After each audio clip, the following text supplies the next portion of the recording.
Hi all. இன்னைக்கு நம்ம பார்க்க போகிற புக்கோட name 4-Hour Work Week by Tim Ferriss. வீடியோக்குள்ளே போகிறதுக்கு முன்னாடி மறக்காமல் இந்த சேனலை சப்ஸ்கிரைப் பண்ணிக்கோங்க. ஒரு 20-30 வருஷத்துக்கு முன்னாடி வேலைங்கிறது ஒரு நிரந்தர வருமானம் வரக்கூடிய ஒரு வேலையாக இருந்ததுங்க. நம்ம அப்பா அம்மா காலத்துலலாம் ஒரு அரசு அதிகாரி ஆகணும், கவர்மெண்ட் வேலைக்கு போயிட்டா நிரந்தரமாக சம்பளம் இருக்குங்கிற மாதிரி எதிர்பார்த்து அதுதான் பெரிய வேலைன்னு நினச்சிட்டு இருந்தாங்க. ஆனால் இப்போ இருக்க காலகட்டத்தில் இந்த ஜென்ரேஷனில் இருக்க குழந்தைங்க எல்லாருமே எனக்கு மனசுக்கு பிடிச்ச வேலையை தான் செய்யணும், பிடிக்காத ஒரு வேலையில் ஏதோ ஒரு வேலையை பார்த்துட்டு ஒரு சம்பளத்தை வாங்கிட்டு என்னால் இருக்க முடியாது, எனக்கு எது பிடிச்சிருக்கோ நான் எதில் ஸ்ட்ராங்காக இருக்கணும் அந்த வேலையை செஞ்சு அதில் வர்ற சம்பளத்தில் தான் நான் நிம்மதியாக இருக்க முடியுங்கிறத ஒரு கிளியர் மைண்ட் செட் இருக்காங்க. ஸோ அந்த மாதிரி இருக்கக்கூடிய ஆட்களுக்கான புக்கு தான் இந்த புக்.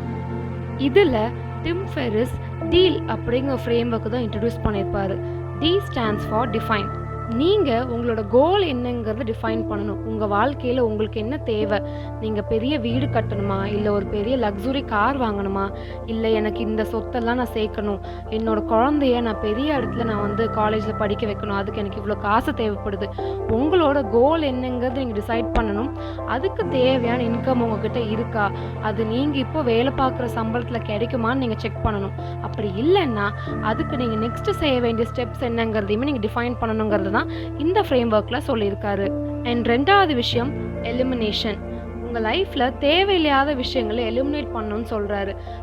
நம்ம தினசரி வாழ்க்கையில் 20% நம்ம செய்கிற எஃபர்ட் தான் 80% ரிசல்ட்டை கொண்டு வரும்னு சொல்கிறாங்க. நம்ம நாள் முழுக்க வேலை செய்கிறது பெருசு இல்லை, அந்த நாள் முழுக்க ஒரு மணி நேரம் கரெக்டாக ஸ்பெண்ட் பண்ணி ஃபுல்லாக டெடிக்கேட்டடாக ஒரு வேலையை செய்கிறோம் அப்படின்னா அதோட ரிசல்ட் ரொம்ப அதிகமாக இருக்குங்கிற கான்செப்ட் தான் இங்கே சொல்லியிருக்காங்க. And next one automation. ஆட்டோமேஷன்னா என்னங்க? இமேஜின் பண்ணிக்கோங்க, நீங்கள் ஒரு பிஸ்னஸ் வச்சுருக்கீங்க, ஒரு ஓனராக இருக்கீங்க, உங்களுக்குள்ளே நிறைய வேலைகள் வரும் இல்லைங்களா?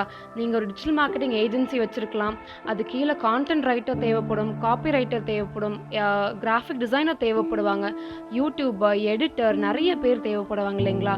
அது எல்லாமே உங்களுக்கு தெரிஞ்சிருந்தாலும் அதை அந்தந்த வேலைக்கு நீங்கள் வேறு ஆட்களை எடுத்துக்கிட்டு அவங்களுக்கு சம்பளமும் கொடுத்து அவங்கக்கிட்ட இந்த வேலை வாங்கிக்கிட்டீங்க அப்படின்னா உங்களுக்கு ஈஸியாக வேலையும் முடிஞ்சிடும், உங்களுக்கு அதுக்கான ப்ராஃபிட்டும் உங்களுக்கு வந்துடும்.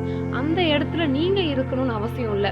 உங்களோட 9 to 5 ஜாப் இல்லாமல் நிறைய பாசிவ் இன்கம் நீங்கள் ஜென்ரேட் பண்ணுங்கிறது தான் இந்த ஆத்தர் சொல்ல வர்றாங்க. நீங்கள் ஒரு பிஸ்னஸ் ஓனராகவே இருந்தாலுமே இந்த மாதிரி நீங்கள் டெலிகேட்டடாக ஒவ்வொருத்தருக்கும் வேலையை பிரித்து கொடுக்கும் போது உங்களால் ஒரே சமயத்தில் நிறைய விஷயங்களை மேனேஜ் பண்ண முடியுங்கிறதா சொல்ல வர்றாங்க. கடைசி விஷயம் லிபரேஷன், சுதந்திரம். நீங்கள் எங்கே எப்போ எவ்வளோ நேரம் வேலை செய்யணுங்கிறத நீங்கள் முடிவு பண்ணணும்னு சொல்கிறாரு. உதாரணத்துக்கு எடுத்துக்கலாம், ஒரு ஆஃபீஸ்க்கு போகிறீங்க அப்படின்னா 9 o'clock பஞ்சின் பண்ணுறீங்கன்னா 6 மணிக்கு தான் பஞ்ச் அவுட் பண்ண முடியும். அதுக்கு நடுவில் நீங்கள் வெளியில் வர்றீங்க அப்படின்னா லாஸ் ஆஃப் பேங்கிற ஒரு ஆப்ஷன் இருக்கும், உங்களுக்கு தெரியும் இல்லைங்களா? ஆனால் நீங்கள் ஒரு பிஸ்னஸ் பண்ணுறீங்க இல்லையா, ஒரு ஃப்ரீலான்சிங் பண்ணுறீங்க அப்படின்னா உங்களுக்கான நேரத்தை நீங்கள் சூஸ் பண்ணிக்கலாம். நான் காலையில் 9 மணிலேருந்து 11 மணி வரைக்கும் தான் வேலை செய்வேன், அதுக்கப்புறம் மதியம் 3லேருந்து 5 மணி வரைக்கும் தான் வேலை செய்வேன், மீதி இருக்க நேரத்தை என் குடும்பத்தோடு செலவிடுவேன், என்னை அப்ஸ்கில் பண்ணிக்கிறதுக்காக நிறைய கோர்ஸ் எல்லாம் நான் படிப்பேன். இந்த மாதிரி அந்த ஒரு 24 மணி நேரத்தில் எந்த நேரம் நீங்கள் ஒர்க் பண்ணணுங்கிறத நீங்கள் முடிவு பண்ணணுங்கிறது தான் இந்த புக்கில் சொல்லியிருக்காங்க. ஒருவேளை இப்போது நீங்கள் கம்பெனியில் ஒர்க் பண்ணிகிட்ருக்கீங்க அப்படின்னா உங்களோட நாலேஜை நீங்கள் நிறைய டெவலப் பண்ணிக்கும் போது உங்களோட கம்பெனியில் போய் நீங்கள் எனக்கு ரிமோட் ஒர்க் தான் வேணும், நான் எங்கேருந்து வேணாலும் என்னோடய வேலையை நான் செய்வேங்கிற மாதிரி கேட்டு மீதி இருக்க நேரத்தை உங்களோட பிஸ்னஸ்க்கும் உங்களோட அப்ஸ்கில்லிங்க்கும் யூஸ் பண்ணிக்கணுங்கிறது தான் டிம் ஃபெரிஸ் இந்த புக்கில் சொல்லியிருக்காரு. ஸோ நம்மள நிறைய பேர் கார்ப்பரேட் லைஃப்பில் 9 to 5 ஜாப் ஒர்க் பண்ணிவிட்டு சம்பளம் கம்மியான வேலைக்கு நம்ம போயிட்டுருப்போம். ஸோ அதெல்லாம் வருத்தப்படுறதை விட்டுட்டு இந்த மாதிரி பாசிவ் இன்கமும் சைட் பிஸ்னஸும் ஸ்டார்ட் பண்ணி நம்மளோட இன்கம் லெவலை அதிகரிச்சுக்கணுங்கிறது தான் இந்த புக்கோட மெயின் மோட்டிவ். ஸோ இந்த வீடியோ பிடிச்சிருந்துச்சுன்னா மறக்காமல் இந்த சேனலை சப்ஸ்கிரைப் பண்ணிக்கோங்க. தேங்க்யூ.